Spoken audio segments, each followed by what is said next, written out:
लोकसभा चुनाव का आगाज़ हो चुका है और पहले चरण का मतदान कल होना है। पहले चरण के मतदान के साथ ही एक हवा सी बह उठेगी। वो हवा डिसाइड करेगी कि आखिर ये मतदान किसकी तरफ जा रहा है। तमाम मुद्दे ऐसे हैं जिनको लेकर के पहले चरण में मतदान होना, जिसमें किसान का मुद्दा, जाति धर्म का मुद्दा काफ़ी अहम हो जाता है। तमाम लोग हमारे साथ में उनसे बात करते हैं, जानने का प्रयास करते हैं कि वाकई में वो लोग क्या सोचते हैं, पहले चरण में कौन से ऐसे मुद्दे हैं जो प्रभावी होंगे। भाई साहब, ये बताइए कि पहले चरण का मतदान होने जा रहा है, क्या लगता है कौन से मुद्दे को ध्यान में रख करके जनता वोट करने जा रही है? सबका साथ सबका विकास जो मोदी जी की गारंटी है, जनता ने अपना रुख कर लिया है। जो अब की चुनावी रणनीति चली है, अब की बार 400 पार, उसमें हम लोग 100% सफल होने जा रहे हैं। भारतीय जनता पार्टी उसमें सफल होने जा रही है। क्या लगता है भाई साहब, क्यों, कौन से मुद्दे ऐसे हैं जो भारी रहने वाले हैं? जाट लैंड से इलेक्शन का आगाज़ हो रहा है उत्तर प्रदेश में। भैया 400 तो नहीं पहुंचेंगे। हाँ, सरकार बन जाएगी, इसलिए बनेगी क्योंकि उनका विपक्ष इतना मजबूत नहीं है। बाकी 400 नहीं पहुंचेंगे। 400 नहीं पहुंचेंगे। मुद्दे कौन से रहेंगे जिनको ध्यान में रख करके वोट करेंगे लोग? उन्होंने विकास की बात की थी, मगर विकास के नाम पे सिर्फ मंदिर बनाए हैं और कुछ नहीं बनाया। कुछ और लोग भी उनसे बात करेंगे। भाई साहब, क्या लगता है कि विकास के नाम पर केवल मंदिर बना है, कुछ और काम भी हुए? देखिए, मंदिर एक ऐसा प्रमाण है जिसके आधार पे आज संपूर्ण हिंदू समाज एकत्रित है, और वो 400 पार छोड़िए, हिंदू समाज इस बात पे भी दिमाग लगाए हुए अगर 500 भी पार हों तो करने के लिए तैयार है। देखिए, दूसरी बात समझिए, हम सब ये बातें इसलिए कर रहे हैं कि आज अराजकता दूर है, गुंडागर्दी नहीं है, राष्ट्र सुरक्षित हाथों में देखा जा रहा है कि मोदी के हाथ में ये राष्ट्र सुरक्षित है, और इसीलिए पूरा देश आज की तारीख में मोदी के पास खड़ा हुआ है। ये लोकसभा चुनाव विपक्ष विहीन लोकसभा चुनाव है, इसमें कोई सामना करने की स्थिति में नहीं है। जाट लैंड से चुनाव का आगाज़ हो रहा है उत्तर प्रदेश की अगर बात की जाए तो ऐसे में क्या लगता है किसानों का मुद्दा हावी रहेगा? जीत, सिर्फ जीत। किसकी जीत होगी? भाजपा की। भाजपा की जीत होगी। और वहाँ से जो हवा बहेगी वो पूरे प्रदेश में, पूरे देश में जाएगी। यस। देखिए जाट लैंड की जो आप बात कर रहे हैं, इस बार जो राष्ट्रीय लोकदल का विलय हुआ है एनडीए के साथ में, जो जोड़े गए हैं, उससे बहुत बड़ा प्रभाव आएगा। चौधरी साहब की जो बेल्ट है उसमें भारतीय जनता पार्टी बहुत लंबे स्तर से, एनडीए बहुत लंबे स्तर से जीतने जा रही है। वो जो छोटे मोटे विवाद खड़े हुए हैं वो सब सुलझा लिए जाएंगे। राम मंदिर का मुद्दा कितना प्रभावी होने जा रहा है इस पूरे चुनाव में, और क्या लगता है कि जहाँ से चुनाव का आगाज़ हो रहा है वहाँ पर भी इम्पैक्ट डालेगा ये? देश की भावना को देखते हुए राम मंदिर कोई मुद्दा नहीं है। मोदी जी ने पूरे भारत को ही राम मंदिर की तरह, पूरी भारत को मंदिर माना है और मंदिर की तरह पूरे भारत को बनाने का काम किया है। मंदिर ही नहीं, पूरे भारत को बनाया है। भारत के किसी भी आयाम में आप देखिए आमूलचूल परिवर्तन हुआ है, चाहे वो निर्माण से संबंधित हो, चाहे पूरे विश्व पटल पे हम लोगों की ख्याति हो। और इससे पहले 2014 के पहले आप देखते होंगे कि बहुत सारे बम विस्फोट, जगह जगह आए दिन बम विस्फोट की घटनाएं आम हुआ करती थी। हमेशा सैनिकों को मार दिया जाता था, सर काट के ले जाते। हेमराज का सर कटा था, मुझे आज भी याद है, डॉक्टर मनमोहन सिंह जी की सरकार थी। तो आज जो है सैनिक भी देश का, जो है देश का नौजवान हो चाहे सैनिक हो, पूरे देश में जो मोदी के प्रति भरोसा है, जो मोदी का देश के प्रति कमिटमेंट है, और मोदी ने अपने पूरे देश को अपना परिवार बताया कि 130 करोड़ भारतीय पूरा मोदी का परिवार है। मोदी ने इस देश में 4 जातियाँ बताई, एक बताया युवा, एक बताया गरीब, एक बताया किसान, एक बताया महिला।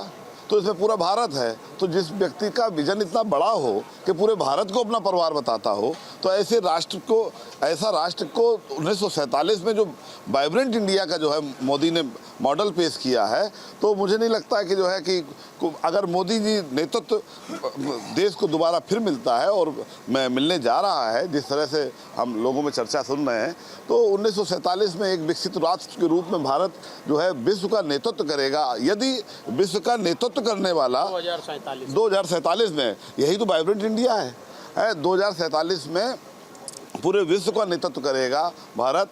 और यदि देश का नेतृत्व करता अगर मजबूत नहीं होगा, शक्तिशाली नहीं होगा, जिसका विजन नहीं होगा, तो रास्ता थोड़ा सा जो है लंबा हो जाएगा। तो इसलिए रास्ते को पास लाने के लिए, विकसित भारत को और विश्व गुरु बनाने के लिए, विश्व गुरु तभी बन सकता है जब आप पास नेतृत्व बहुत सक्षम हो। ठीक है भाई साहब, एक तरफ राष्ट्रवाद की बात है जो आप कह रहे हैं, दूसरी तरफ स्थानीय मुद्दे हैं, लोकल मुद्दे भी बहुत प्रभावी होते हैं। वहाँ पर किसान आंदोलन लंबे समय तक हुआ, तो क्या लगता है किसान आंदोलन कहीं ना कहीं कुछ इम्पैक्ट डालेगा इस चुनाव में? किसान आंदोलन इम्पैक्ट इसलिए नहीं डालेगा क्योंकि ओरिजिनल किसान जो है गया ही नहीं कभी भी बॉर्डर पे। हमारे उत्तर प्रदेश में भी जो है काफ़ी किसान है, कभी यहाँ का नहीं गया, कानपुर का, यहाँ भी किसानी है। वहाँ पे केवल गिने चुने कुछ शहर हैं, उन्हीं के किसान क्यों जाते हैं? किसान तो पूरे शहर में, पूरे देश में हैं, वो केवल 2-4 जगह के। और वहाँ पे हो क्या रहा है?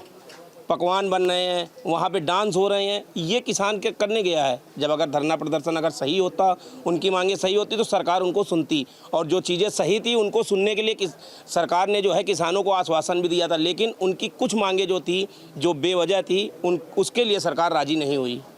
जी, कुछ कहना चाह रहे हैं आप? ये किसान आंदोलन नहीं है, ये विरोधियों के द्वारा, विपक्ष के द्वारा ये प्रायोजित एक आंदोलन है, क्योंकि ये आंदोलन चुनाव में ही क्यों होता है। तो इससे ये प्रमाणित होता है कि ये विपक्ष का एक आंदोलन है, विपक्ष की एक रणनीति है। जैसे ही इलेक्शन आता है तो विपक्ष घेरने के लिए इस तरह का आंदोलन का रूप देते हैं, और वो आसपास के जो गांव हैं वहाँ के लोग इकट्ठा हो जाते हैं। वो विपक्ष के कार्यकर्ता हैं, किसान नहीं हैं। तो आप लोगों का कहना है कि किसान आंदोलन का जो मुद्दा है वो हावी रहने वाला नहीं। कुछ और लोग हैं, ये बताइए कि प्रथम चरण का चुनाव होने जा रहा है, कौन से मुद्दे देख रहे हैं आप जिस पर लोग वोट करेंगे? इस समय जो स्थिति है देश की, वो लोग देख रहे हैं कि देश हमारा जिस विकासशीलता को लेकर बढ़ रहा है, हर व्यक्ति का मन जा रहा है कि ये विकास रुके ना, उसी तरफ आगे बढ़ना चाह रहे हैं। और जो हमारे देश के प्रधानमंत्री वर्तमान में मोदी जी हैं, उन्होंने वास्तव में पूरे विश्व में भारत का वो नक्शा बढ़ाया है, वो भारत को इज्जत दिलाई है जो आज तक कोई दिला नहीं पाया है। निश्चित है पूरा देश आज उनके साथ खड़ा है। उसमें विपक्ष, आज की डेट में विपक्ष पूरी तरह से समाप्त हो चुका है। वो कोई भी मुद्दा लेके आए, लोग जानते हैं कि इनका केवल चुनावी मुद्दा है, ये लोग कोई जो है सही मुद्दा लेके नहीं आते हैं। ऐसे में क्या लग रहा है कि बीजेपी को एज मिलता दिख रहा है? हाँ बिल्कुल निश्चित, कहीं से बीजेपी जो है मार नहीं खा रही। बीजेपी हर जगह बिल्कुल प्लस है और हर जगह पब्लिक उनके साथ खड़ी है। ये सब क्या लगता है, जैसे आपकी अगर बात को अगर बात कर लिया जाए, विश्वास की है आपकी बात पे, तो विपक्ष क्यों अपनी हवा नहीं बना पाया, क्यों इस तरीके का माहौल पैदा नहीं कर पाया? एक समस्या क्या है, विपक्ष के अंदर एक समस्या परिवारवाद की है। आप ये देखिए, भाजपा के अतिरिक्त अन्य कोई दल हमें ऐसा बताए जिसमें जब अध्यक्ष कोई बनता है तो उनके परिवार का ना हो। हमारे यहाँ देखिए, एक कार्यकर्ता जो भारतीय जनता पार्टी के अंदर एक जो कार्यकर्ता है जो नीचे से आके ऊपर तक आता है। और दूसरी बात, जिस प्रकार से सब लोग कह रहे हैं कि मोदी जी की वजह से ही सब कुछ हो रहा है, आप योगी जी को नजरअंदाज मत करिए। उनके द्वारा किए गए कार्य, सुशासन जो 80 को 80 पार करने की प्रयास कर रहा है, तो इसमें योगी और मोदी दोनों का संपूर्ण पूरा सहयोग है। और आने वाले समय में हिंदुत्व के लिए आदमी महंगाई अगर इससे ज़्यादा भी जाना चाहेगी, चली जाएगी। देखिए, चाहे 370 हो, चाहे राम मंदिर हो, वो मुद्दे जिनको छूने में कांग्रेस डरती थी, जिनको छूने में विपक्ष डरता था, आग लग जाएगी, कहीं आग नहीं लगी। सब कुछ समान रूप से चल रहा है। वही आतंकवादी जो पत्थर फेंकते थे, अब वहाँ पे व्यापार रोजगार हो रहा है। तो समय लगेगा, थोड़ा समय दीजिए, हमारी ये निवेदन। महंगाई और बेरोजगारी क्या मुद्दा नहीं होगी इस चुनाव में? महंगाई और बेरोजगारी ही मुद्दा होगी, और बाकी ये सरकार सिर्फ बातें करती है, इस पर कोई ध्यान नहीं दे रही है, सिर्फ बात करती है। बिल्कुल। धर्म के आधार पर लोग वोट करेंगे या मुद्दों के आधार पर वोट करेंगे? सिर्फ धर्म के आधार पर हमारी जो अंतर की आत्मा है, सिर्फ उसको बेवकूफ़ बना रही है और कुछ नहीं कर रही है। इसके अलावा कुछ भी नहीं कर रही। किसी को नौकरी नहीं दे रही है, कोई रोज़गार नहीं मिल रहा है, सारे युवा परेशान हैं। सिर्फ धर्म के नाम के बेवकूफ़ बना रहे हैं और कुछ नहीं। तो कुछ और लोग हैं, उनसे बात कर लेते हैं, इनसे बात कर लेते हैं। भाई साहब, क्या लगता है कि कौन से मुद्दे ऐसे जो प्रभावी होने वाले हैं? हम लोग हिंदू धर्म के हैं और हिंदू धर्म की एक बहुत बड़ी आस्था है, और जिस व्यक्ति ने हिंदू धर्म से खिलवाड़ किया, उसका पूरे परिवार का पतन हुआ। मुगल सल्तनत का आखिरी सुल्तान था, उसका भी पतन हो जाएगा 2024 में। जय श्री राम। कौन सुल्तान है भाई? हमने क्या कहा, मुगल सल्तनत का आखिरी सुल्तान। कौन आखिरी सुल्तान है? आप खुद ही आप जान जाएंगे। बोलिए ना, जनता को पता चले और भी लोगों को पता चले कौन है। जो हिंदू धर्म को एक समय था कि जहाँ पे राम कार सेवक पर गोली चलाई थी और जिन्होंने पाप किया था। और एक बात का, जो लोग कहते हैं कि रोजगार नहीं मिला और तमाम चीज़ों में दिक्कतें, तो ये दिक्कतें उनको केजरीवाल मानसिकता के लोगों के लिए है। आज आप IT से बंदना तक, कन्नौज तक जाइए, मुगलिया सुल्तान नहीं बता रहे हैं आप खुद समझ जाइए, आप खुद समझ जाइए। मैम, आप बताइए, क्या लगता है कौन से मुद्दों को लेकर के इस बार जनता वोट करने जा रही है? प्रथम चरण में कौन से मुद्दे हावी रहेंगे? सबसे इम्पॉर्टेंट मुद्दा जो शायद अभी तक किसी ने नहीं डिस्कस किया, वो ये है कि जिस वर्ग को आज तक हमेशा पिछड़ा माना जाता था, वो था महिला वर्ग। एक स्त्री को कभी भी वो इक्वल अपॉर्चुनिटी नहीं प्रदान की गई कांग्रेस के द्वारा। मैं खुला कहूँगी कांग्रेस के द्वारा। उन्होंने नारा ज़रूर दिया लड़की हूँ, लड़ सकती हूँ, पर कभी लड़ाने के लिए आगे नहीं किया। उसके लिए कौन सामने आया? वो थे मोदी जी, जिन्होंने कहा बेटी बचाओ बेटी पढ़ाओ। जब बेटी पढ़ेगी तब वो आगे बढ़ेगी और लड़ने के योग्य बनेगी। इसलिए ये एक ऐसा मुद्दा है जो अवश्य हम बहनें, हम उनकी बेटियां, उनको ज़रूर से ज़रूर आगे बढ़ा करके उन्हें विजयी कराएंगे। आधी आबादी बीजेपी के साथ में, बिल्कुल बिल्कुल, आधी से बहुत ज़्यादा विजय उनके साथ है। मुस्लिम महिलाएं भी, बिल्कुल। तो कानपुर के लोगों की राय आपने सुनी। तमाम लोगों का कहना यह है कि बेरोजगारी और महंगाई मुद्दा रहने वाला है। वहीं तमाम लोगों का कहना यह है कि राष्ट्रवाद के मुद्दे पर चुनाव होगा, जिसको लेकर के बीजेपी लगातार आगे बढ़ रही है और बीजेपी को इससे फायदा भी होगा। 2024 का लोकसभा चुनाव अब एकदम नज़दीक आ चुका है और कल पहली दिन है जब वोटिंग शुरू होगी। तमाम सियासी दलों ने अपने अपने हिसाब से रणनीतियां भी बना ली हैं। ऐसे में सभी दल जाति, धर्म, इन तमाम चीज़ों को दांवपेच रखते हुए मैदान में अब उतर चुके हैं। कल मतदान होना है, अहम दिन है। पश्चिमी उत्तर प्रदेश से इसकी शुरुआत होनी है। बताया जाता है जो पश्चिमी उत्तर प्रदेश संदेश देता है वो पूर्वांचल तक जाता है। इसीलिए सभी राजनीतिक दल प्रयास करते हैं कि मजबूत शुरुआत पश्चिमी उत्तर प्रदेश से हो।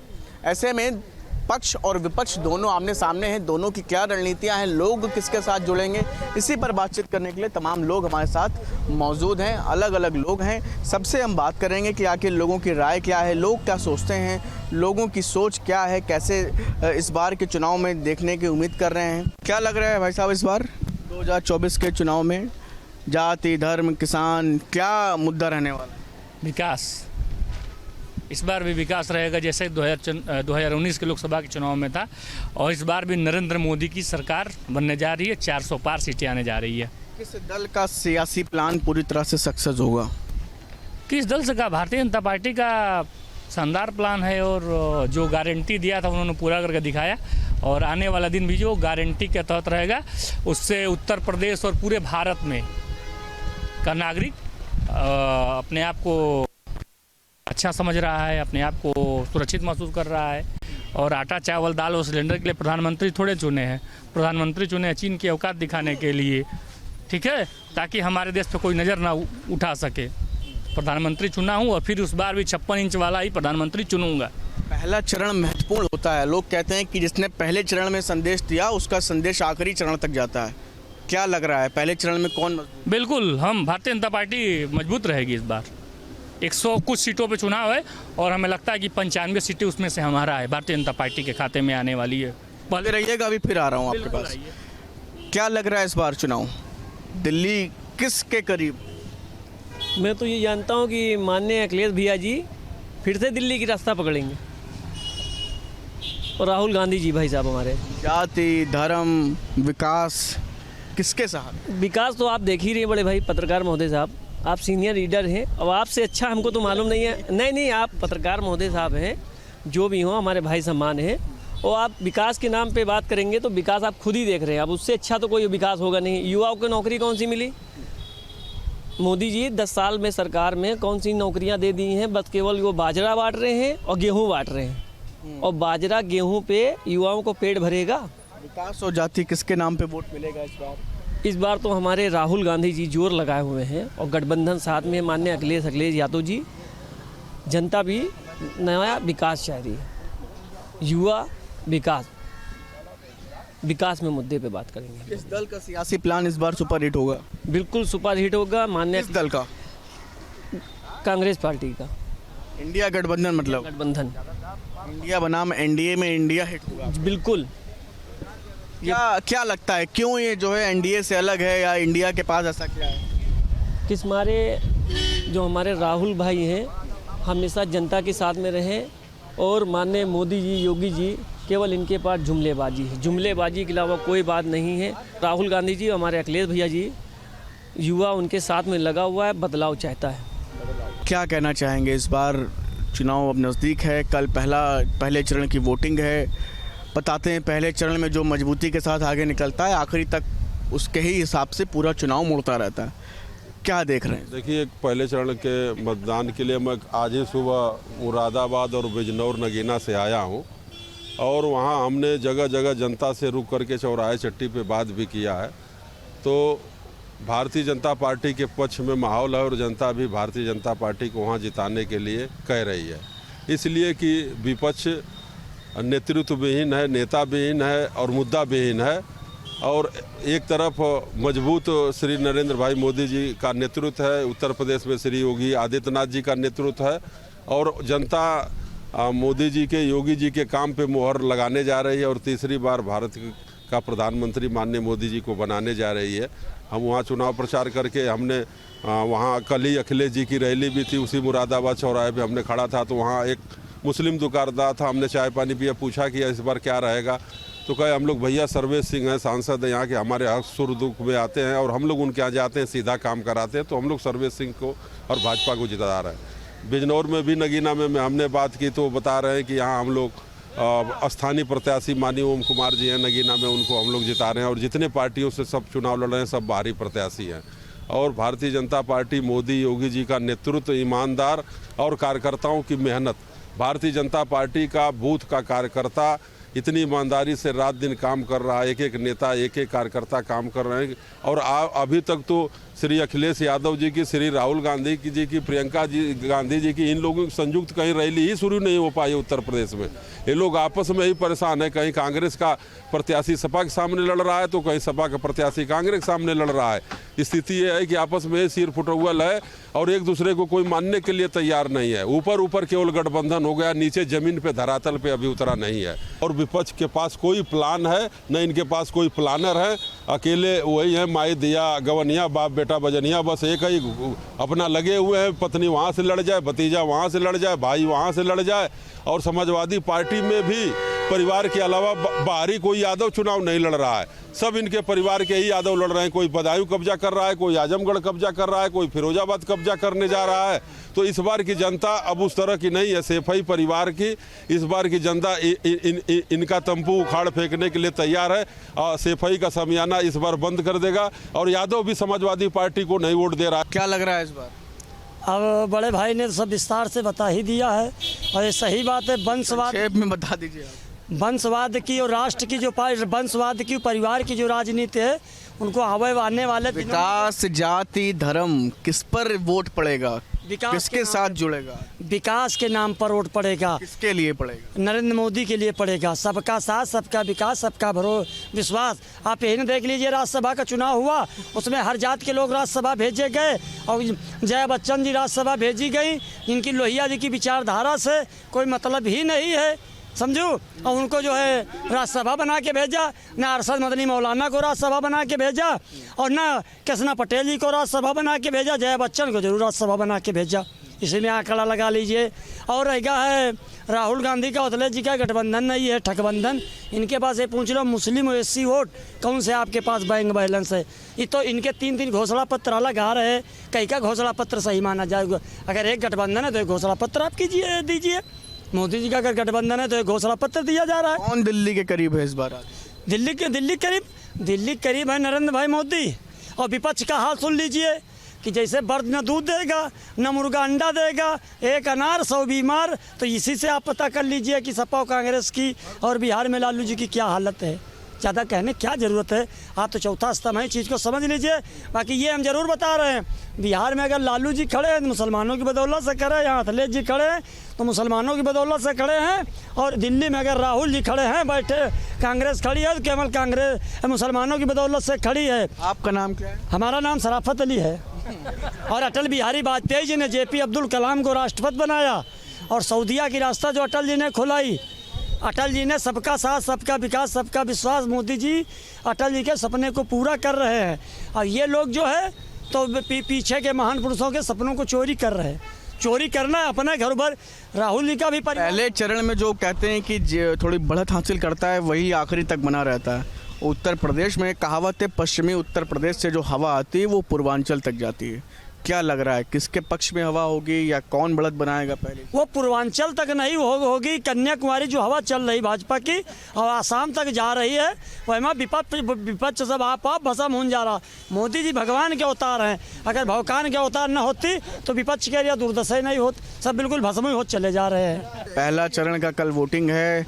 जाति धर्म विकास किस मुद्दे पर वोट पड़ेगा, किस सियासी दल का सियासी प्लान हिट होने वाला है, पश्चिमी उत्तर प्रदेश से पहले चरण में कौन बढ़त बनाने वाला है? सब अब इस बार तो भारतीय जनता पार्टी ही की सरकार बनेगी, समझ गए, और कोई है ही नहीं, कोई विपक्ष है ही नहीं। विपक्ष सब खंड खंड हो चुका। विपक्ष जिस चीज़ का हवा उड़ा रहा, कहीं कुछ है उनके साथ कोई नहीं। यहाँ सारी पार्टियों का 80% मैं बता रहा हूँ, 80% लोगों का वोट भारतीय जनता पार्टी में मिलेगा, जो कि 80% लोगों की बात कर रही भारतीय जनता पार्टी। इसलिए 20% लोग हल्ला जरूर उठाएंगे, 20% लोग तो हमेशा रहेंगे। दैत्य दानों की लड़ाई रहती है तो उसमें दैत्य और दानों ये हावी हमेशा रहे हैं। लेकिन यह है कि जो संविधान को मानता है, जो देश को मानता है, आज तक से देश को किसी ने क्यों नहीं बनाया। अब आज सारे सबके घोषणा पत्र आ रहे हैं। इसके पहले लोग नहीं रहते थे क्या? 60-60, 65 साल लोगों ने राज किया, इसके पहले कोई समस्या नहीं थी। अरे उसके पहले ही समस्या खत्म कर देते तो आज 2014 से क्यों भारतीय जनता पार्टी की सरकार बार बार बनती? जनता ने जिस पे विश्वास किया, जनता विश्वास पे ही वोट डालेगी। अब इस बार और कोई प्लान नहीं चलने वाला। 29 में फिर देखा जाएगा क्या होगा। विकास पहला मुद्दा, भारतीय जनता पार्टी का विकास। दूसरा मुद्दा, जातीय समीकरण को इनके पास कुछ ऐसे वैज्ञानिक हैं, शोधक हैं, जो उनके पास कुछ ऐसा विज्ञान की आधुनिक तकनीकी से ये लैस हैं कि दूसरे के मन स्थिति को भांप लेते हैं और ये जान जाते हैं कि अमुक समुदाय कहाँ वोट करने वाला है। तीसरा ये कि सबका साथ, सबका विकास, सबका। अब हमको एक चीज़ समझ में नहीं आती कि ये विकास का परिभाषा कब जानेंगे। विकास किसे कहा जाता है? किस पर पड़ने वाला है? शक्ल क्या हो? वोट किस पर पड़ने वाला है? जाति धर्म विकास किस पे वोट पड़ेगा? पश्चिमी उत्तर प्रदेश देखिए, बस केवल आप समझ लीजिए कि धर्म युद्ध चल रहा है। एक तरफ असुरों की सेना खड़ी है और दूसरे के तरफ मर्यादा पुरुषोत्तम राम की सेना खड़ी है, जहां धर्म लड़ रहा है। विपक्ष के साथ धर्म है और सत्ता चूंकि और सत्ता में इतना अहंकार भर चुका है, सत्ता इतना अपने सीमा को लांघ चुकी है कि समय और नियति दोनों सत्ता का इंतजार कर रही है। बिल्कुल देख सकते हैं आप, लोगों की अलग अलग राय, लोगों की अलग अलग अपनी वजह हैं कि साफ तौर पर लोगों का कहना है कि अलग अलग जगहों पर अलग अपने खुद लोकली लोगों के मुद्दे हैं। लेकिन सबके बीच में कल पहला चरण की पहली वोटिंग का दिन, देखना ये होगा कि किसके पक्ष में जो हवा चल रही है वो अंतिम चरण तक बनी रहती है या बीच में ही हवा अपना रुख बदल लेती। वीडियो जर्नलिस्ट समीर कनकी के साथ शुभम पांडे, न्यूज स्टेट, लखनऊ।